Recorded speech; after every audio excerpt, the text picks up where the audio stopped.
তুমি যাকে বিয়ে করো না কেন তার খুঁত থাকবেই। নিখুঁত কোনো মানুষ জন্মায়নি। দাম্পত্য সাথীর খুঁতের দিকে তাকিয়ে থাকলে তার যোগ্যতাকে তুমি দেখতে পাবে না কোনোদিনই। তোমার এই বদ অভ্যাস থেকে থাকলে সংসার তোমার জন্য নয়। প্রত্যেক মানুষেরই অতীত গল্প আছে, ভালো মন্দ মিলিয়েই তার অতীতের ইতিহাস।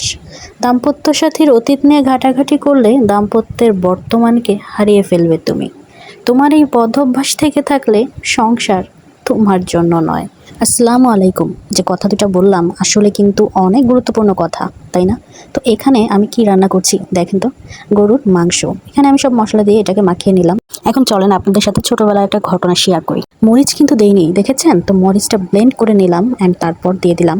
তো ছোটবেলায়, ছোট বলতে কি, তখন আমি সম্ভবত ক্লাস 6-7 পড়ি। তখন বয়স কত হবে, 6-এ যখন পড়ি তখন আমার বয়স 11, 7-এ থাকতে 12-12। তো আমার মার একটা পাটা ছিল, তো সে পাটায় কিন্তু মরিচ সহজে বাটা যেত না, অনেক কষ্ট হইতো। তো আমার মা আমাকে অনেকগুলা মরিচ ধরিয়ে দিয়ে পাশের বাসার এক কাকিদের বাসা থেকে বেটে আনার জন্য পাঠাতো।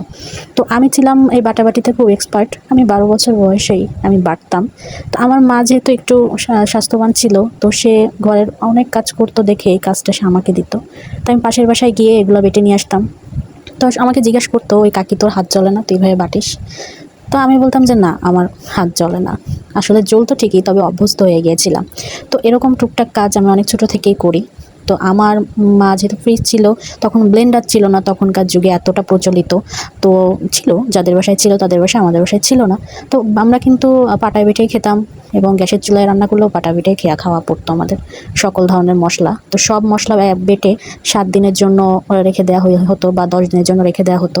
তো মরিচটা আমি এমনভাবে ধরে বাটতাম, সবাই দেখতো আর বলতো, তুই এইভাবে ধরে ধরে ছেনে ছেনে করতেছিস, তোর হাত চলবে না, তুই চামচ দিয়ে নে বা অন্য কিছু দিয়ে এটাকে ধরতে পারিস মরিচটাকে। এটা কি বলতে পারবেন? এটা একটা আলাদা রেসিপি নিয়ে আমি অবশ্যই আসবো। এটা একটা ভর্তা। তো এই ভর্তাটা কে কে খেয়েছেন, কিভাবে খেয়েছেন জানি না, তবে আমার কাছে লাইফের সবথেকে বেস্ট ভর্তা হচ্ছে এটা। এই ভর্তাটা আমি যাদের খাইয়েছি সবাই এই ভর্তাটাকে অনেক পছন্দ করেছে, এবং সবার মুখে ভর্তা অনেক প্রশংসা পেয়েছি। এই ভর্তাটা আমি শিখেছিলাম আমার এক বান্ধবীর মার কাছ থেকে। তখনও আমি অনেক ছোট ছিলাম, তাদের বাসায় আমি একদিন গিয়েছিলাম, গেলে টিফিন টাইমে তো আমাকে ভাত দিয়েছিল খেতে আমার বান্ধবীর সাথে।